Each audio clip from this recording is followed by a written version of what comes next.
I want to know the same thing. From me? Well, you've been talking about me all day. No. Okay. Regardless of what chit-chatter there was about me saying I hate you or you're this or you're trash, I felt like you went behind my back with someone I actually shared with you, that I cared about, someone that I built a connection with. So I hear what you're saying, and I'm sorry that you're hurt. Tiffany Franco finally came face to face with her Hunt for Love co-star and now sworn enemy, Elise Benson, after learning that Elise had hooked up with Carlo behind her back. The betrayal hit Tiffany hard.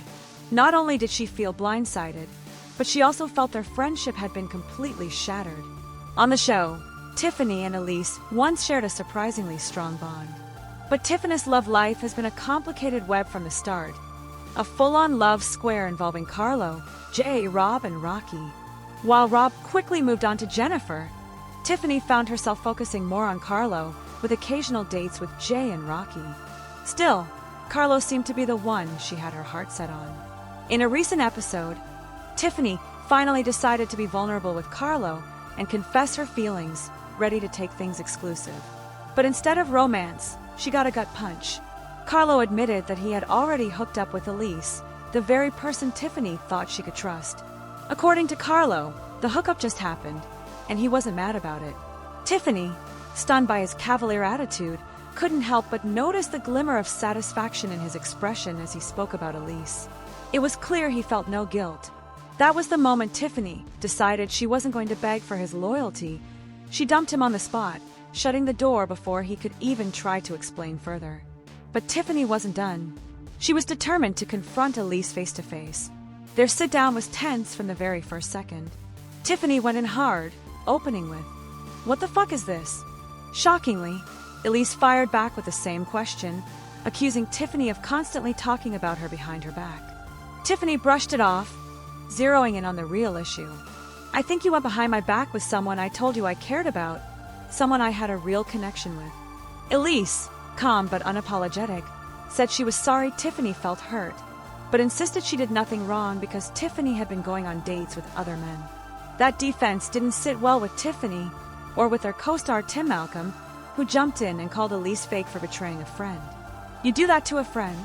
he asked bluntly. Elise told Tim to butt out, but the damage was done. The cast and viewers were already siding with Tiffany. Fans quickly took to social media to call out Elise's victim card act and remind her that Tiffany isn't sleeping with every man she goes on a date with. That's the difference. Others pointed out that Carlo wasn't innocent either, calling the whole situation a messy triangle where everyone's hands are dirty. Still, one thing is clear. Tiffany Franco's calm but fierce takedown of both Carlo and Elise has cemented her as one of the most unshakable players on Hunt for Love. And if this confrontation was any indication, the drama is far from over. Did we go into the ultrasound here, right? I feel like that one might be a little more invasive. I don't know. Oh my god, this is going inside. That's going to inside my vagina? I don't know. So we're here to check our fertility. Julia from a doctor in Russia got a checkup and was told... Okay, I have a freaking out. You okay? Julia Trubkina, from 90 Day Fiancé, recently faced a heartbreaking revelation during her fertility journey. Medical tests revealed she's struggling with uterine polyps, a major factor behind her long battle with infertility despite trying for years with her husband, Brandon. During a previous trip to Russia, Julia received a devastating warning from her doctor there, who told her she might never become a mother. The news crushed her spirit, and she kept this painful secret from Brandon for months before finally opening up to him. Brandon and Julia's mother, Betty, had both hoped she would conceive sooner, but when Julia finally revealed the truth, Brandon struggled to accept the reality. Pregnancy has been a constant source of conflict between them, often overshadowing their marriage. Fans have criticized Brandon for not fully supporting Julia, especially during a heated feud with Betty over a guest room in their house. Brandon wanted his mother to have her own space, but Julia resisted, preparing the room for her own parents instead. Yet, Brandon remained silent, refusing to take sides, leaving viewers frustrated by his inaction. Julia confronted Brandon about his lack of support, but he snapped back, telling her he was busy working and expected her to be more helpful at home. He even questioned her decision not to seek a second opinion on her fertility, unfairly blaming her for the couple's struggles. Critics on Reddit were quick to call out his behavior, accusing him of dodging responsibility and shifting blame. Now featured on Happily Ever After Season 9, Julia's recent fertility tests brought back painful memories of her previous doctor's bleak prognosis. A nurse practitioner conducted a saline sonogram and blood tests, uncovering a polyp in Julia's uterus, a small piece of tissue that can prevent embryo implantation by knocking it off. The specialist also explained the presence of adhesions, bands of scarred tissue inside the uterus, which block sperm from reaching the egg, further complicating Julia's chances of conceiving. Julia admitted she had never heard of these conditions before, feeling overwhelmed by the new obstacles. Before the test results, Brandon had excitedly shared his dream of starting a family, which only heightened Julia's anxiety during the appointment. Her heart sank, torn between joy and fear under the weight of expectations. Despite the setback, Julia and Brandon are hopeful that comprehensive treatment during upcoming visits can improve their chances. Brandon vowed to stand by her side no matter what, promising never to leave her even if pregnancy proves impossible. Their journey is far from over, but Julia's courage and Brandon's commitment offer a glimpse of hope amid the struggles. 90 Day Fiancé star Tiger Lily Taylor recently sparked major debate online after Google revealed her net worth to be a surprising $300,000, and her fans are seriously skeptical. Since her husband Adnan joined her in America, Tiger Lily seems to be under his control, especially amid the drama surrounding her third pregnancy. Things haven't been smooth at all. Adnan's vaping habit, which started right around her pregnancy, pushed Tiger Lily to confront him head-on. During a tense doctor's appointment, she angrily told Adnan, "I can't take a lie, I've always trusted you." But instead of backing down, he kept vaping, showing no respect for her feelings or the baby's health. At first, fans seemed sympathetic toward Tiger Lily, but that changed quickly when some eagle-eyed viewers caught her in a lie. They discovered Tiger Lily vapes too, and realized much of the drama she creates might just be a way to stay in the spotlight. Fans now believe that both she and Adnan share responsibility for the mess their relationship has become. Adding another twist, Tiger Lily surprised Adnan with a plan to do placenta encapsulation after giving birth, a practice where the placenta is dried and turned into pills for consumption. Naturally, Adnan was completely grossed out and had no clue what it was. She brought him to a specialist, Sierra, who explained the benefits. Despite understanding the health reasons, Adnan couldn't hide his disgust. He covered his mouth and nose, looking away in pure horror. Tiger Lily told Sierra that since Adnan comes from a culture where eating placenta isn't common, his reaction was expected, but he kept calling the idea disgusting and even joked about a placenta smoothie. Meanwhile, fans on Reddit are roasting Tiger Lily's net worth, questioning if her reported $300,000 includes her insanely expensive $24,000 toilets, joking about how those should factor in, even if just a fraction. Others pointed out that her flashy lifestyle, including her high-end Lamborghini Urus, just doesn't add up to that amount. Some speculate she relies more on her influencer gigs and online retail hustle than real wealth. One Reddit user wisely reminded others not to trust internet net worth estimates blindly. If the figure is even close to accurate, it might include past income or even spousal support, although Tiger Lily remarried, so any alimony should be over. Fans also recalled her early TLC show days when she bragged endlessly about her wealth, only to now realize she might have been playing a part. Tiger Lily has always acted like she's swimming in cash, but fans are now laughing at the mounting speculations about what she really owns. Her lavish spending and wild love story with Adnan are no secret, but maybe her flashy car and custom watch are just part of the facade. Gino Palazzolo is in hot water on Happily Ever After Season 9 for playing both sides, and fans aren't holding back. He's being accused of abandoning his new girlfriend Natalie at his sister-in-law's birthday party and failing to stand up for her against his estranged wife, Jasmine Pineda. The 90 Day Fiancé star brought Natalie to a family member's birthday celebration, fully aware of Jasmine's history of violent and abusive behavior. Everyone expected tension, but Jasmine shocked them all by unleashing a brutal verbal assault on Natalie, publicly humiliating her with insults like "re" and "prozuda." Fans had mixed reactions to Jasmine's explosive behavior, but nearly everyone agrees on one thing. Gino was a coward for not protecting Natalie from his estranged wife's vicious attacks. What are fans saying about him? And why are they so critical? Jasmine Pineda's history of aggression is well known to 90 Day Fiancé viewers. Her abusive tendencies have been highlighted multiple times throughout the series. So many anticipated fireworks when she met Gino's new girlfriend for the first time. At Michelle's birthday party, Jasmine arrived with Matt Brownies, introducing him as her roommate. But when she saw Gino with Natalie, she immediately made a cutting remark. Why are we bringing the Rees from Vegas? Natalie lost her temper, and the confrontation quickly escalated into a full-blown screaming match. Jasmine pushed Natalie in a fit of rage, hurling even more cruel names. Guests had to step in to stop the situation from turning physical. Broken and heartbroken, Natalie slammed Gino for not protecting her and stormed out of the party in tears. Gino's track record with Jasmine hasn't been great. During their marriage, he repeatedly failed to stand up to her, from ignoring red flags to going along with her demands for an open marriage. Fans have seen Jasmine manipulate Gino with her tears and screams for years, but his inability to defend Natalie was the final straw for many. When Jasmine verbally attacked Natalie, Gino simply stood by silently and told Natalie to ignore it. That was his solution, to just brush it off. This lack of action didn't sit well with viewers or castmates.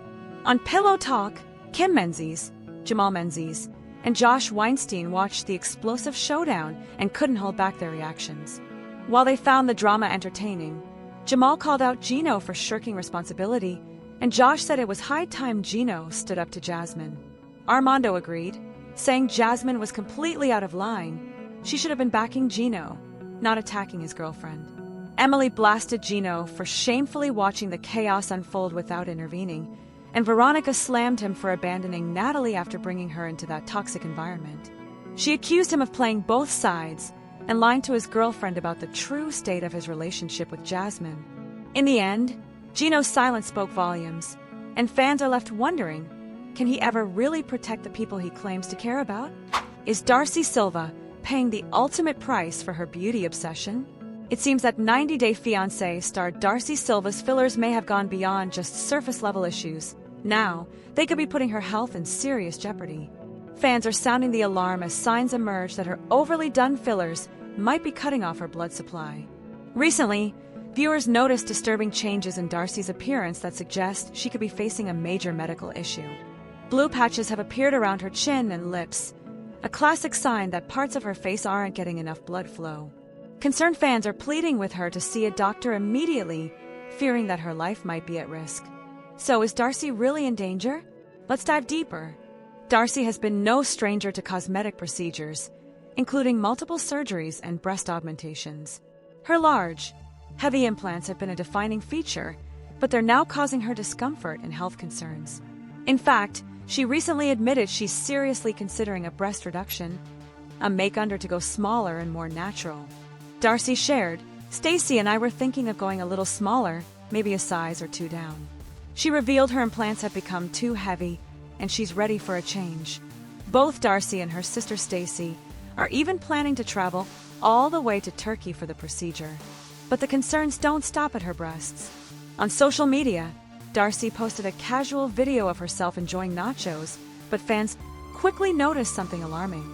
On Reddit, users pointed out that parts of her face appeared blue, especially around her lips and chin. Some wondered, could fillers be cutting off her blood supply? Because when blood flow is restricted, the skin often turns blue or purple. Not only does her appearance worry fans, but her eating habits seem affected too. Many noticed that Darcy struggled to chew and even close her lips properly, a common side effect of excessive fillers. One fan commented, "She can barely bring her lips together to speak, much less eat." Others questioned why she would post a video eating if she was clearly having trouble doing so. The consensus among fans is clear. Darcy desperately needs a medical evaluation. Her unnatural facial movements and discoloration are signs she shouldn't ignore. Is she putting her life at risk for the sake of beauty? The red flags are waving, and her audience is begging her to get help before it's too late. On Hunt for Love, 90 Day Fiancé stars Carlo and Elise shocked fans when they hooked up behind Tiffany Franco's back. Carlo had always had his eyes set on Tiffany, but that didn't stop him from making a move on Elise. The two grew close, spending time together, and things quickly escalated, much to the surprise of viewers who didn't see this coming. When the truth finally came out, Carlo knew he had to come clean. In a tense moment with Tiffany, he admitted to sleeping with Elise and apologized for the betrayal. But what shocked everyone wasn't just the confession, it was the harsh words Carlo used right in front of Tiffany. He called Elise a slewy CHC and labeled their hookup a mistake, asking Tiffany for one more chance. Fans were left stunned. How could he insult the woman had just spent the night with and expect forgiveness? Meanwhile, Elise and Tiffany had started off as great friends on the show. Elise was aware that Tiffany was still sorting out her feelings for Carlo, so she didn't hesitate when Carlo asked her on a date. What started as a simple date quickly turned steamy, and the two got intimate. The next day, Carlo and Elise reflected on the moment, both admitting they enjoyed their connection. Still, Elise knew the truth would hurt Tiffany, and she worried about how their friendship would survive this betrayal. Yet, Elise wasn't ready to back down. She even asked Carlo if he saw a future with her, hoping for exclusivity. But Carlo's hesitant expression told a different story, leaving fans eagerly waiting to see what would happen next. Carlo seemed to be playing both sides, thinking Tiffany would break down and beg for him. But Tiffany surprised everyone by dumping him immediately. In the latest episode, Carlo confronted Tiffany in her room to lay everything out, admitting his intimacy with Elise but shockingly showing no regret. "It was something that happened, and I wasn't mad about it," he said casually. Tiffany saw through his indifferent attitude and realized Carlo was actually happy about hooking up with Elise. Feeling hurt but strong, she told him they deserved each other and walked away. Carlo couldn't understand how easily she gave up on him. He tried to justify his feelings by insulting Elise, saying, "That's not the girl you can take home to mom, she's a SLTTY chick." Tiffany was in utter disbelief. She asked Carlo to stop using such disrespectful words, and felt relieved she hadn't chosen him. Carlo backtracked, claiming Elise had proven him wrong, and that she was actually a different person. He even announced plans to become exclusive with her. Tiffany, hurt but composed, shared everything with the group, ready to move forward. But the very next day, Carlo's stance shifted again. He told everyone he wasn't sure about his future with Elise, and called their hookup a mistake. The drama between Carlo, Tiffany, and Elise continues to unfold, leaving fans on the edge of their seats, wondering who will come out on top in this tangled love triangle. Looks like the honeymoon phase is officially over for 90 Day Fiancé stars Jasmine and Matt, and rumors are swirling that they've called it quits. Jasmine recently dropped a shocking update that left fans wondering if Matt even exists in her life anymore. She acted as if he never really mattered, sparking major eyebrow raises across social media. But that's not the whole story. Jasmine also made some jaw-dropping revelations about her current situation that have everyone talking. So what exactly did she say? Did Jasmine and Matt really part ways? Keep reading because the tea is piping hot. Though Jasmine has hit many milestones since moving to America, her heart still lies in Panama where her two sons live. She's made it clear that if she can't bring them to the States, she's willing to return home. Amid this emotional tug-of-war, Jasmine shared a few sunny snaps with Matt in Panama, clearly enjoying their time together on the beach. However, that trip didn't seem permanent. Jasmine recently updated her location back to the US, but that doesn't necessarily mean Matt is still by her side. Since announcing their open marriage, Jasmine hasn't shied away from flaunting her chemistry with Matt on social media. They were practically inseparable, hugging, kissing, and making out publicly more times than fans could count. But now, something feels different. Jasmine took to Instagram recently to share a photo of her cluttered bedroom, complete with a large cardboard box overflowing with clothes. The caption read, "New beginnings. Just Tildy, Coco and I." Fans quickly noticed that Matt was nowhere in the picture or the message, sparking speculation that she's moving on without him. A Reddit thread blew up with theories. Has the couple broken up? Or is this just another drama-filled publicity stunt? Some fans pointed out red flags in their relationship from the start, while others believe Jasmine and Matt might be angling for a spot on Last Resort Season 3. One user argued that Jasmine and Matt never really lived together, suggesting she could have simply relocated, and Matt might just keep visiting. Plus, there's no concrete sign of a breakup at all. Jasmine still keeps photos of Matt on her Instagram and even calls him her best friend. hinting they might have found a new kind of connection. So, this whole story could just be a way to grab attention rather than confirm a split. Only time will tell if Jasmine and Matt's relationship is truly over or just evolving in the public eye.